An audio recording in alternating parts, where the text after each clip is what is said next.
wabarakatuh. Kembali lagi di channel Asik-Asikin Aja. Tentunya masih bersama The Boy in some in a woman ya. Pokoknya kembali lagi dengan saya. Teman-teman yang di rumah pasti ya sudah paham, sudah tahu siapa saya. Yaitu saya dengan Iqbal. Sudah berapa video saya menemani teman-teman di rumah, pemirsa di rumah, menemani gabut kalian, menemani ngabuburit kalian selama buka puasa, selama mau menunggu buka puasa ya, sore-sore, entah itu sore atau bagi yang puasa, tapi kalau nggak puasa ya nggak apa-apa juga. Khusus untuk episode yang kebanyak ini di hari puasa yang sudah banyak berlalu, sekitar setengah bulan lah. Khusus kali ini saya undangkan bintang tamu yang mungkin teman-teman itu nantinya bertanya-tanya, wah siapa nih bintang tamunya? Tentunya dengan pengalaman-pengalaman atau sharing-sharing yang susah ditebak tentunya ya teman-teman di rumah. Langsung saja untuk lebih mempersingkat waktu, saya akan panggilkan bintang tamu kali ini. Silakan.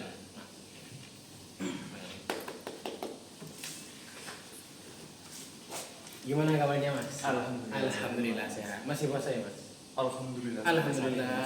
Ya masih puasa. Berjalan dengan lancar. Semoga saya doakan semoga lancar sampai hari H, yaitu hari Lebaran. Udah pernah belum? Belum. Alhamdulillah. Bang imannya kuat masalahnya.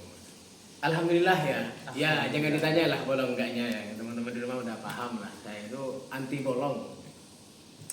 Mungkin ya untuk yang pertama bisa perkenalan dulu kepada sahabat-sahabat, kepada penonton pemirsa yang di rumah, yang di kosan, yang di kontrakan. Siapa? Silakan. Kenalin, saya Nurutfi Muhammad Ilhawan Abu Qasim, asalnya dari Yogyakarta. Udah. Asal dari Yogyakarta. Yogyakartanya sebelah mana? Yogyakartanya Sleman. Oh Sleman. Iya Sleman, dekat SCH. Sleman City Hall. Oh Sleman City Hall, teman-teman yang ada di SCH bisa dekat Suciati Saliman juga. Ya, udah lengkap banget tuh. Suciati Saliman, Masjid Suciati Saliman. Masjid Suciati Saliman sama SCH ya, Sleman. Silakan mampir ke rumah Mas Lutfi ya Mas. Ya, kita panggil Mas Lutfi aja. Di Sleman ya, Mas. Di sini ngekos, mondok atau gimana Mas? Ngekos. Sudah berarti dari awal memang. Iya, dari awal masuk kuliah langsung ngekos. Alhamdulillah sudah ngekos. Berarti apa ya? Kirain tuh ngelaju dari Sleman. Berapa jam coba dari Sleman Mas? Dari Jogja ke Salatiga kurang lebih 1,5 jam kalau 80 km per jam. Kalau misalkan 60-40 ya 2 jam. Berarti ya deket ya lumayan lah ya. Deket lumayan. Kalau perjalanan pulang pernah sih, cuma nyentuh waktu 1 jam. 1 jam sampai 100 km per jam. Oh, berarti emang ngebut banget. Berarti emang ngebut banget ya teman-teman. Kalau mau 1 jam ya kita ngebut sesuai kecepatan lah. Kalau mau 5 menit ya terbang aja. Ini Mas, kok bisa kuliah di Sleman nih? Padahal kan deket Jogja ya. Di Jogja itu kan banyak kampus-kampus yang ternama kan. Seperti ya adalah UGM, UNDUKA dan lain semacamnya yang di Jogja kan banyak Mas. Kok bisa ngambilnya di Salatiga ini Mas? Iya, jadi dulu tuh emang ada pilihan yang di Salatiga juga. Pertama jurusannya Akidah dan Filsafat Islam, yang kedua itu Manajemen Islam. Kampus 3. Oh, berarti emang udah memang udah ada mau di sini. Tapi yang keterimanya di Akidah dan Filsafat Islam. Dulu sempat daftar UI sama UGM juga, tapi ya belum rezekinya, belum rezeki. Tapi alhamdulillah kita bisa bertemu. Iya. Mungkin kita udah takdirnya bertemu di Wing Salatiga ini. Gitu. Selanjutnya nih Mas, mungkin apa sih? Kan di Jogja biasanya kalau dengar saya tuh di Jogja, kayak saya bukan orang Jogja, cuman kan kelahiran di Jogja. Jadi saya itu ya sering lah ke Jogja. Kalau di Jogja itu kan banyak, katanya itu banyak hal-hal yang mistis ya, terutama apalagi di masyarakat tradisional itu banyak yang berhubungan dengan mistis. Orang-orang Jawa lah, suku Jawa itu banyak yang berhubungan dengan mistis. Apakah di rumah Masnya itu di Sleman khususnya? Iya. Apakah ada hal semacam itu? Atau ada pengalaman-pengalaman yang bisa diceritakan ya, tentang hal-hal itu? Ada banyak. Kalau masalah pengalaman mistis saya ada banyak. Mungkin sekali. bisa di-share kepada teman-teman di rumah. Oke, mungkin Terkhusus di ini emang apa ya, mungkin ruang lingkupnya di Sleman ya, Mas? Iya. Atau di Jogja lah, orang Jawa gitu, suku Iya, Jawa. iya, iya. Ada banyak, mungkin saya ceritain pengalaman pribadi saya aja ya. Bisa dibilang saya dari kecil tuh udah biasa lihat sosok-sosok yang bisa dibilang gaib dari kecil Berarti sampai sekarang, Mas? sampai sekarang. Itu namanya dibuka nggak mata batinnya? Enggak dibuka mata Kan batin. Emang udah bawaan. Bawaan, berarti bisa melihat Mas? Bisa melihat, tapi bukan melihat yang benar-benar jelas, akan tetapi masih samar-samar. Sosok Tahu doang bentuk gitu. sosoknya apa, tapi samar, bukan benar-benar kelihatan jelas. Kecuali mereka nunjukin dirinya mereka sendiri. Iya. Masih bisa. Berarti kalau semisal di malam-malam gitu lewat kuburan itu bisa kelihatan nggak? Sosok gitu. Bisa lihat. Wih, sering. Menarik juga nih teman-teman. Mungkin nanti bisa diajarin Mas, biar teman-teman yang di rumah bisa melihat siapa aja yang menghasut teman-teman di rumah untuk mokel, untuk tidak ya hal-hal lainnya lah. Sering. Jadi kalau saya ceritain dari waktu kecil itu kan di Jawa kan ada pantangan ya. Kalau misalkan ibu hamil itu kan nggak boleh masuk kuburan. Oh iya, pantangan itu mungkin bisa jadi ke teman-teman yang Kan di luar kalau Jogja, di luar orang Jawa.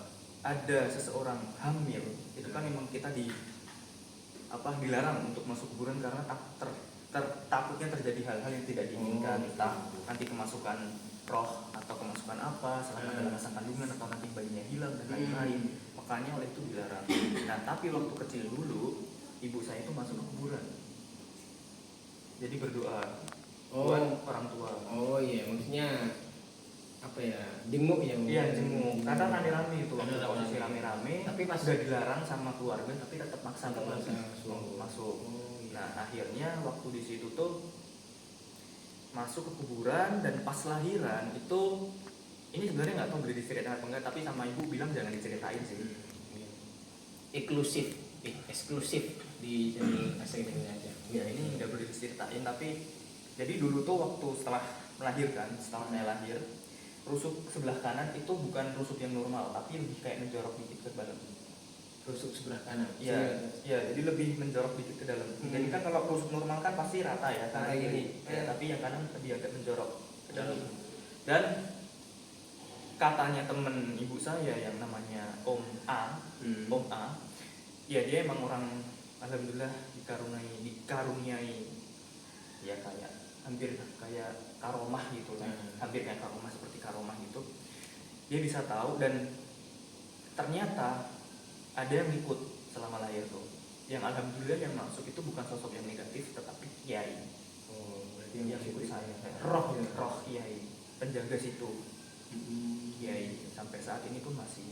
Berarti sampai saat ini ketika di kos sendirian itu kadang takut gak sih Mas? Enggak. Udah biasa lihat di kos tuh ada banyak Mas. Banyak berarti? Banyak, ada 4 atau 5 kalau nggak salah. Udah sering lihat, tapi ya 4 semenjak lihat itu pas awal-awal aja. Setelah udah lama udah biasa, udah kerasan, ya udah biasa kayak perkenalan, salam kenal. Ya, salam kenal. Itu kan kalau orang-orang yang tidak memiliki kelainan hal seperti itu kan ngamalin tuh Mas, biar bisa melihat itu, entah itu amalin apa aja gitu. Yang penting ada amalannya gitu. Mas itu juga ada amalannya atau emang spontan langsung lihat aja gitu? Udah ada amalan, emang udah bawaan. Berarti emang nggak harus amalan ketika emang ada sesuatu yang kelihatan gitu. Iya, kelihatan sosoknya gitu. Sosoknya kelihatan. Bahaya juga nih kalau main-main sama masnya. Kelihatan. Jadi dulu waktu kecil, waktu masih bayi itu pernah didatengin seorang peri, bener-bener peri. Jadi di rumah tuh ada yang namanya pohon pucung. Waktu malam hari mama saya lewat situ, ditemenin sama Om A, jalan bareng, dan ada sosok peri yang datang. Katanya mau bawa saya ke dunia beda. Bahaya juga nih. Itu waktu masih Tinkerbell mungkin ya peri. Ada peri. Perinya yang itu berarti yang bisa ada yang lihat perinya tuh Mas? Ada Om Adam itu yang bisa lihat. Oh berarti yang ada juga keluarga yang bisa lihat seperti itu. Ada. Kalau ibu nggak bisa. Tapi kalau dari ayah itu emang bukan bisa ngelihat ya, tapi lebih ke sensitif sama hal-hal yang gaib. Ya, sensitif banget. Dari ayah pasti sensitif. Benar-benar sensitif. Jadi itu emang apa ya? Kalau di Jawa, suku Jawa emang begitu ya Mas. Ada pantangan itu teman-teman yang di luar Jawa bisa dikatakan menjelaskan bahwa apa ya, larangan, sebuah larangan ketika contoh tadi ibunya masnya hamil, jadi kalau di Jawa itu dilarang dilarang apa namanya, dilarang masuk ke kuburan, area kuburan, takutnya terjadi apa-apa gitu. Itu masuk, itu namanya pantangan kalau di suku Jawa gitu ya Mas. Iya, betul sekali. Untuk akhir-akhir ada apa sih sosok yang mungkin apa ya, sosok paling serem atau paling jelas selama hidupnya Mas itu yang kelihatan nih? Sosok paling jelas. Hmm. Ini sebenarnya mau cerita dikit ya. Dulu waktu bukan umur ya, lupa umur berapa, Opa masih SD pernah lihat naga. Wih, buset, naga tuh. Naga, Nah, gini. beneran? Hah? Yang gini tuh. Naga asli. Oh, naga Bukan naga asli yang, bukan naga asli sih, lebih tepatnya naga jin ya, jin. Oh, jin, rohnya ya. Roh bentuk naga. Apa sih namanya tuh? Kok lupa ya saya. Pokoknya naga lah, naga. Ya naganya seperti kayak kisah-kisah di Cina, persis plak bentuknya persis.